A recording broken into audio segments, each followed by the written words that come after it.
This story is titled, My Alcoholic Wife Cheats on Me with Her Rehab Counselor. I Made Them Lose Everything. Hey, everyone! Before we jump into today's video, I need your help. We've noticed the channel is losing some traction, and subscribing is one of the best ways you can support us. It's quick, free, and it helps us keep bringing you awesome content. Your support means the world. Let's keep this channel growing together. Thanks so much. Now let's start the video. Ever spent over a decade of your life trying to save someone who clearly doesn't want to be saved? That was my marriage to Lisa, in short. 14 years of covering for her messes, paying for her mistakes, and watching her spiral, all while she played the victim. But don't worry, this story ends with me getting the last laugh. Let me walk you through how it all went down. Lisa and I met at a wedding when I was 25. She was the life of the party, commanding attention like it was owed to her. She had this energy about her, and yeah, I'll admit, I was drawn to it. I was in the early stages of building my software career, working long hours but pulling in decent money. Lisa worked in real estate, and her outgoing, talkative personality made her great at it. She could sell anything. We got married a year later. The first few years seemed good on the surface. Nice house, vacations, the usual. But there were cracks I didn't recognize back then. Lisa loved attention. She loved being noticed, whether by her friends, co-workers, or anyone she could charm in passing. That need for attention started to bleed into everything she did. Lisa also loved drinking. At first, it was 1 glass after work, then 2, then the whole bottle. She laughed it off when I brought it up. Everyone does it, she'd say. It's just a way to unwind. Back then, I thought she was just stressed from work. I didn't realize I was watching the beginning of a problem that would spiral completely out of control. When our first child, Jake, was born, I hoped it would ground her. And for a while, it seemed like it did. She'd show him off to friends and post all the cute baby pictures online, acting like she was mother of the year. But behind the scenes, it was a different story.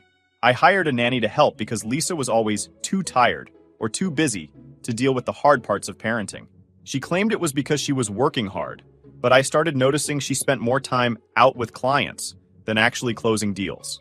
By the time the twins, Mia and Ellie, were born 3 years later, I was seeing the pattern. Lisa would make excuses, disappear for hours, and show up late to important events. I made sure we had help, nannies for the kids, someone to clean the house, because I wasn't about to play single dad on top of working full-time. Lisa, of course, didn't appreciate any of it. She acted like the hired help was a luxury instead of a necessity to compensate for her lack of involvement. The tipping point came 6 years ago.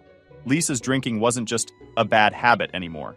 She'd stumble in late, slurring her words, and barely functioning the next day. I couldn't ignore it. I told her she needed help, and of course, she denied everything. "You're exaggerating," she snapped. "It's not a big deal." But it was a big deal, and I couldn't let it slide anymore. I paid $25,000 for rehab. Do you know what else we could have done with that money? But I was trying to save her, for the kids, and because I thought, stupidly, that she might actually want to be saved. Lisa went, and for a while, I thought it worked. She came out saying all the right things, promising to change, and for a couple of months, she actually tried. Then she slipped back into old habits. She said, "I can handle it. It's just 1 drink." Then it was 2, then 3. Before long, we were back to square one. I confronted her, and she turned it on me, accusing me of being controlling and too judgmental. Things got worse when I found out about a guy she was seeing.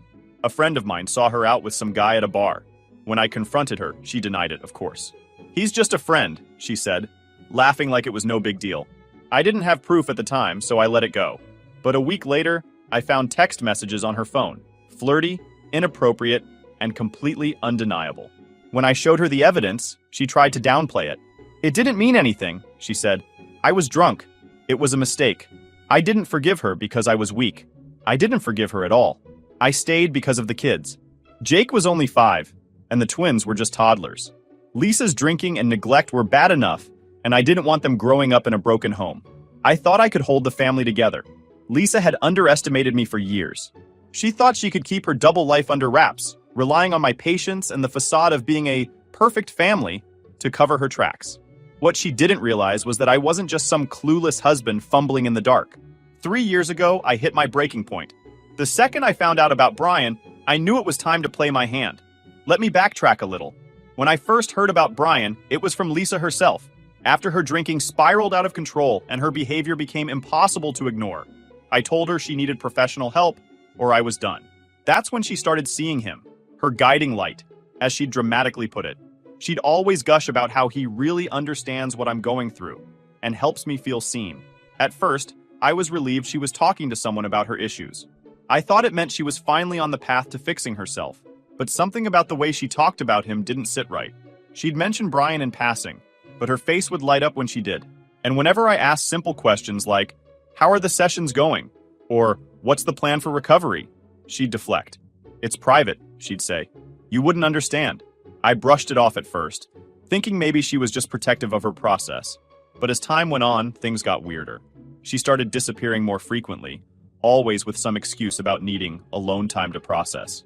If I asked where she'd been, she'd get defensive. And her phone? Glued to her hand 24/7.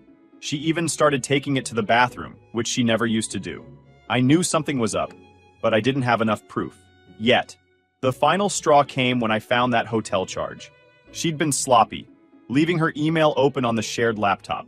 I noticed the receipt immediately, and when I checked her GPS history, the story practically wrote itself. She wasn't just processing her feelings alone. She'd been meeting Brian at a hotel. Let me spell that out for you. She was sleeping with the guy I was paying to help her.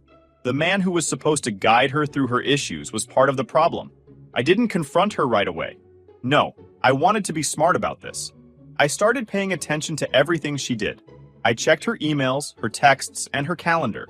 I noticed patterns, gaps in her schedule that didn't add up, vague excuses that fell apart when I asked for details. Every piece of evidence I gathered felt like a small victory, a step closer to the truth. The turning point came one evening when Lisa told me she was going to a meeting. She left the house in a rush, barely saying goodbye, which was already suspicious. So I decided to follow her. I gave her a good head start, then hopped in my car and tracked her to, surprise, a hotel. I waited in the parking lot, watching as she walked inside. 10 minutes later, a man I assumed was Brian arrived.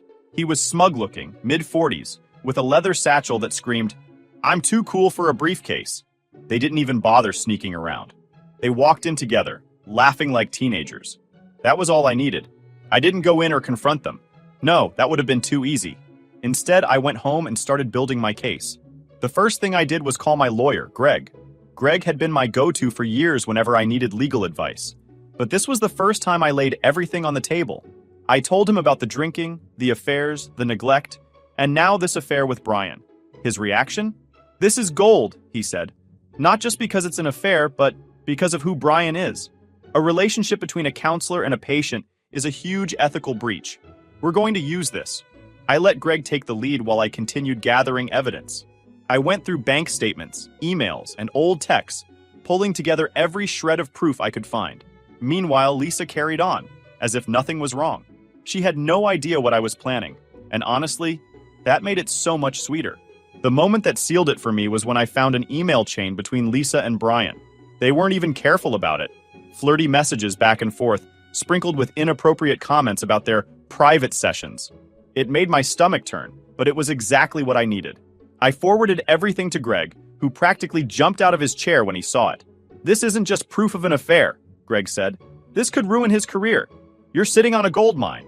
The next step was filing a formal complaint with the state licensing board. It was about Brian taking advantage of his position as a licensed professional. Meanwhile, I kept my poker face on at home. Lisa still thought she was in control, spinning her lies and living her double life. She didn't realize that every time she left the house, I was one step closer to blowing up her little fantasy world. I knew she'd try to play the victim once everything came to light. That's how she'd always operated, twisting every situation to make herself look innocent and me look like the bad guy. But this time, I wasn't giving her the chance. I wasn't just fighting for myself anymore. I was fighting for my kids, who deserved a stable home, and a parent who actually cared about them. The first crack in Lisa's armor came when Greg officially filed the complaint. The board didn't waste any time launching an investigation. Brian, of course, had no idea what was coming, and neither did Lisa. I played dumb, letting them think they were getting away with it while the walls started closing in. The complaint to the board wasn't just a move against Brian. It was leverage in the divorce. Greg made it clear that we'd use the ethical breach to weaken Lisa's position. Her lawyer wouldn't be able to argue for custody or a big settlement, if we had proof of her recklessness and irresponsibility. What made it even better was how confident Lisa still was. She'd waltz into the house like nothing was wrong, acting like her lies weren't unraveling by the second. I didn't say a word, just nodded along while she dug her own grave. For the first time in years, I wasn't the one scrambling to fix things. I was the one in control, watching as the house of lies Lisa had built came crashing down.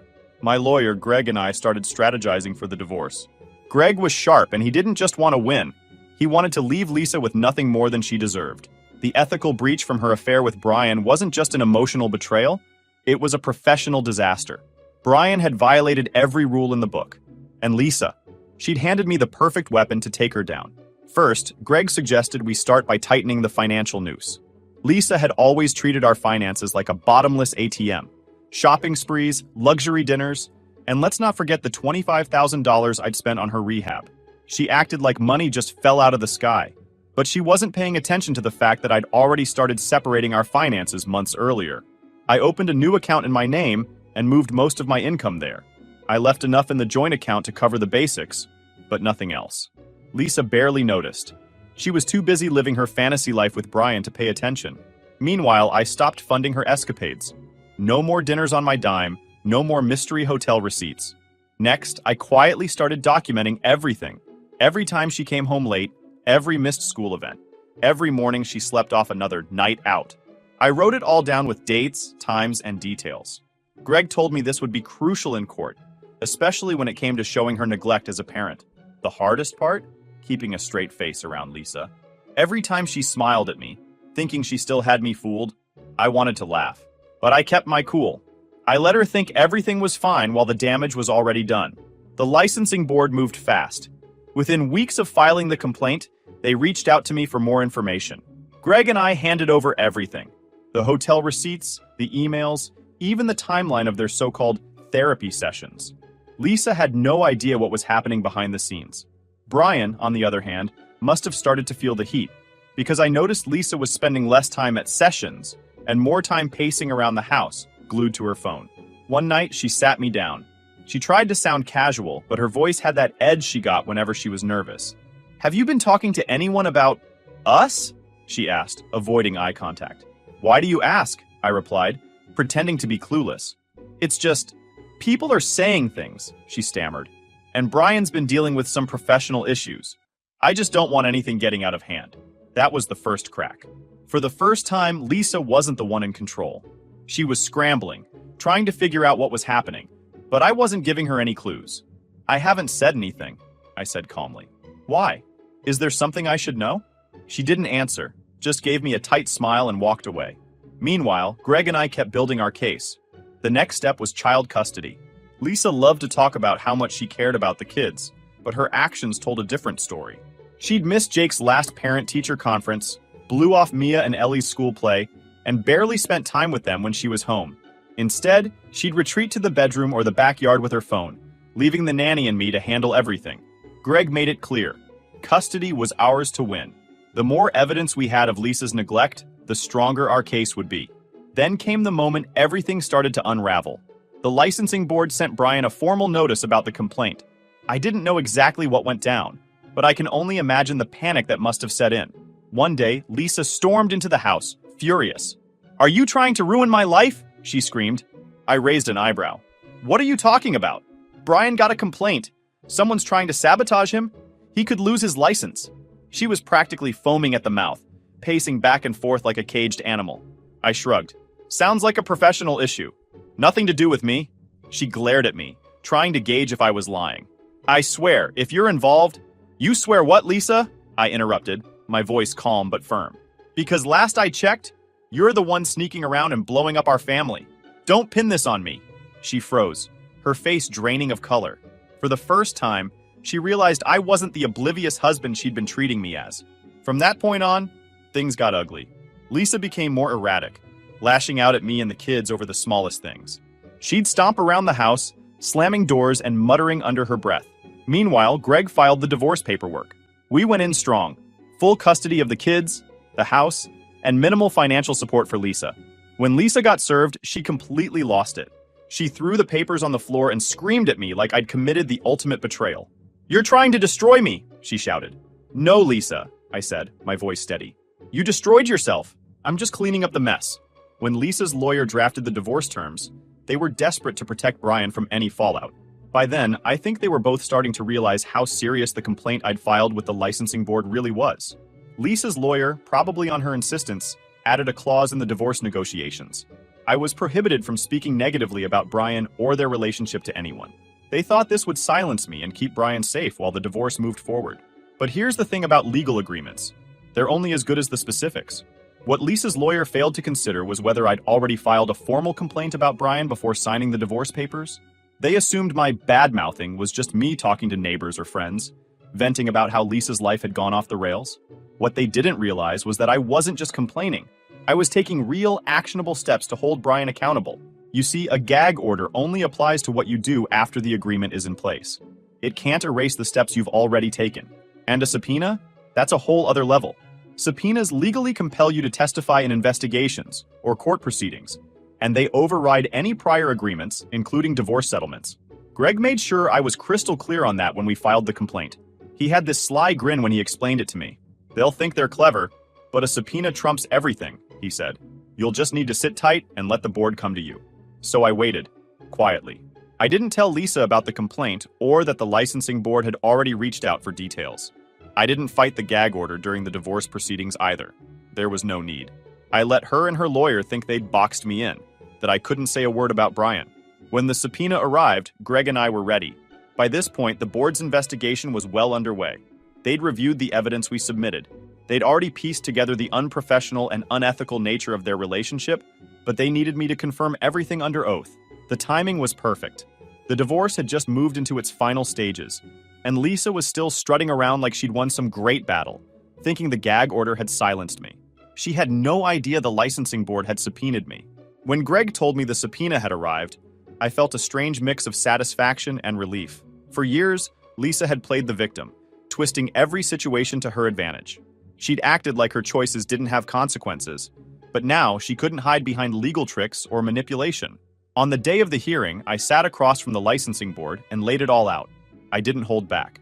I described how Lisa had started seeing Brian during a difficult time, how their therapy sessions quickly turned into something entirely inappropriate, and how their relationship had caused further damage to our already fragile marriage. I explained how Brian had violated every ethical standard of his profession by exploiting a vulnerable client for his personal gain. The board members didn't even try to hide their disgust. They asked a few follow-up questions to clarify details, but honestly, the evidence spoke for itself. Brian didn't stand a chance. By the time I left the hearing, I knew Brian's career was over. It didn't take long for the decision to come through. The board revoked his license permanently and added his name to a public registry of sanctioned professionals. He was finished, and there was no coming back from it. When Lisa found out, she was furious. Not just because Brian had lost his career, but because she finally realized how badly she'd miscalculated. That gag order she'd fought so hard for? Useless.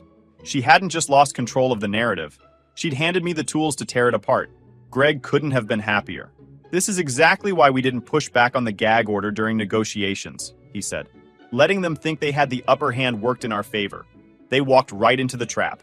During the initial negotiations of the divorce process, Lisa was laser-focused on protecting Brian. She thought the gag order was her biggest win, and her lawyer put all their energy into making sure I couldn't speak negatively about their relationship. What she didn't realize was that I was already 5 steps ahead. While she was busy protecting her boyfriend, I was securing everything else. The house, full custody of the kids, and a financial agreement that worked entirely in my favor. Her lawyer didn't catch it because they were too distracted trying to play defense. They missed the fact that the settlement left Lisa with almost nothing. Sure, she got a small payout, but it was barely enough to cover a few months of her lifestyle. Meanwhile, I kept the house, my savings, and full control of the kids' future. By the time Lisa realized what had happened, it was too late. She'd already signed the papers. When the court officially finalized the divorce, I packed her bags and told her it was time to go. She looked at me like I'd just slapped her. "You can't just kick me out," she said, her voice trembling. "Actually, I can," I said. "This house is mine now. You signed the papers. It's not my problem where you go from here." She tried to argue, but the fight was gone from her. She knew she didn't have a leg to stand on. With nowhere else to go, Lisa moved in with Brian. It was almost poetic. Her entire world had crumbled, and now she was stuck living with the guy who had helped her ruin everything. I couldn't help but feel a grim sense of satisfaction knowing she was reaping the consequences of her choices. Brian's career was in shambles, thanks to the licensing board's decision to revoke his credentials. His name was plastered on the public registry of sanctioned professionals, which made it impossible for him to find work in his field. Nobody wants to hire a disgraced counselor who violated the most basic ethical boundaries. Even worse, the fallout had reached beyond his professional life. His reputation in the community was destroyed. Mutual friends and neighbors wanted nothing to do with him. Lisa, for her part, had burned every bridge she had. She used to have a wide circle of acquaintances from her days in real estate, but those connections dried up as her drinking and unreliability became common knowledge. She'd flaked on too many deals, broken too many promises, and left too many people in the lurch. Even her own family had distanced themselves. They'd been sympathetic at first, but years of excuses, outbursts, and entitlement had finally pushed them away. By the time she packed her things and left my house, Lisa had no options left. She couldn't afford an apartment of her own, and no one was offering her a couch to crash on. Moving in with Brian wasn't a choice. It was a necessity. From what I heard through mutual acquaintances, their living situation was far from glamorous. Brian had a small, dingy apartment in an older part of town, nothing like the spacious home Lisa had grown used to. Gone were the days of fancy dinners and designer handbags. Instead, Lisa found herself stuck in a cramped one-bedroom unit with a man who couldn't pay his rent on time, let alone offer her the lifestyle she'd once enjoyed. They didn't even have enough money to cover basic expenses. Brian's unemployment hit them hard. He tried to find work in other fields. He applied for administrative positions, customer service jobs, even a teaching role at a community college. But every application was met with rejection. His name on that registry was a scarlet letter that followed him everywhere he went. And Lisa? She didn't have the skills or the work ethic to bring in an income herself. Lisa had always been good at projecting an image of success, but without money or status to back her up, the cracks in her facade became painfully obvious. She spent her days lounging around Brian's apartment, scrolling through social media, and complaining about how unfair life was. At first, I'm sure she thought she could lean on him for support, but the truth was, Brian was just as lost as she was. Their relationship, which had once been so passionate and exciting, started to deteriorate under the weight of their shared failures. They fought constantly, with Lisa blaming Brian for ruining everything. She accused him of being careless, of dragging her into his mess, and of not doing enough to fix their situation. Brian, on the other hand, started to see her for what she really was, a self-centered, entitled woman who brought more problems than solutions. The argument spilled out into the hallway of their apartment building, where neighbors could hear every bitter word. People I knew through mutual connections told me about the shouting matches. Lisa screaming about how she gave up everything for Brian, and Brian snapping back that she had nothing left to give. The financial strain only made things worse. Without steady income, they were forced to cut back on everything. Lisa, who once wouldn't be caught dead in anything less than designer brands, had to sell her handbags, jewelry, and other luxuries just to scrape together enough cash to cover bills. Watching her prized possessions disappear one by one must have been a blow to her ego, but she didn't have a choice. Even basic groceries became a struggle for them. At one point, I heard through a mutual friend that Lisa was borrowing money from distant relatives just to keep the electricity on. The humiliation of asking for help after burning so many bridges must have stung. But again, she didn't have a choice. For me, after this long battle, what mattered the most is that I gained full custody of Jake, Mia, and Ellie. It wasn't just a victory in court. It was a step toward giving my kids the stable, loving home they deserved. Lisa's drinking had been a major factor in the decision. Greg, my lawyer, made sure the court understood the severity of her problem. He presented everything: the late nights, the missed milestones, and the countless times she'd stumbled home, too far gone to even acknowledge the kids. We had receipts, both literal and figurative. Her rehab stint, the relapses, and her continued erratic behavior painted a clear picture of someone who couldn't prioritize being a parent. During the custody hearing, Lisa tried to play the victim. She cried on the stand, claiming I'd painted her unfairly and that she was working on herself, but the evidence was overwhelming.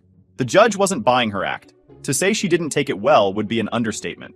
After the ruling, Lisa confronted me in the hallway outside the courtroom. "You think you're so perfect," she hissed. "You've turned the kids against me." I stayed calm. "No, Lisa, you did that all on your own. I'm just making sure they don't have to suffer because of your choices." From that point on, Lisa's time with the kids was limited to supervised visitation. The court appointed a supervisor to ensure she didn't step out of line during her visits, and even then, she couldn't hold it together. Her drinking had never truly stopped. She'd show up late, or not at all, and when she did manage to arrive, she was often a shadow of the woman she pretended to be. The kids noticed. Jake, now old enough to understand what was going on, started refusing to attend visits. "Why should I go, Dad?" he asked me one day. "She doesn't even care about us. She's just there because she has to be." Mia and Ellie were more forgiving, but even they began to distance themselves. They'd tell me about how Lisa would spend half the visit scrolling on her phone or complaining about her terrible life. One time, Mia came home and said, "Mom told me she wishes she could come back to live with us. She said she misses you, Dad." It wasn't the first time I'd heard that. One day during a supervised visit, Lisa cornered me in the parking lot as I was dropping the kids off. The supervisor was inside with the kids, and Lisa saw her chance. "Please," she said, her voice shaking. "I can't do this anymore. Brian's useless. He's lost everything, and I'm barely hanging on. I made a mistake, okay? I know that now. Just let me come home. We can fix this." I stared at her, almost in disbelief. "Fix this?" I repeated. "Lisa, there's nothing to fix. I'm not going to rebuild my life just to let you tear it down again." She grabbed my arm, tears streaming down her face. "I'll stop drinking. I'll go back to therapy. I'll do anything. Please, for the kids." It would have been easy to feel pity for her. She looked so small, so defeated. But then I remembered all the nights I'd stayed up cleaning up her messes, all the excuses she'd made, all the times she'd chosen herself over our family. I pulled my arm away. "The kids are fine," I said firmly. "They don't need you to fix anything. They need stability, something you've never been able to give them. So no, Lisa, this is over. You need to figure out your life without me." The look on her face was one of pure devastation. She opened her mouth to say something, but I turned and walked away before she could. From then on, Lisa's attempts to win me back became more pathetic. She'd send long, rambling texts about how she still loved me and wanted to make things right. She'd try to call late at night, only for me to send her to voicemail. Once, she even showed up outside the house, claiming she just wanted to talk. I told her through the intercom to leave before I called the police. Over time, her pleas became less frequent. I think she finally realized I wasn't going to budge. So yeah, that's pretty much how it all went down. Lisa thought she could screw around, neglect the kids, and still somehow come out on top. But oops, she didn't. Now, I've got the kids, the house, and a life that's finally drama-free. Meanwhile, she's stuck living with the mess she made. Do I feel bad? Not even a little. She made her choices, and now she gets to deal with them. As for me, I'm finally at peace, and it feels damn good.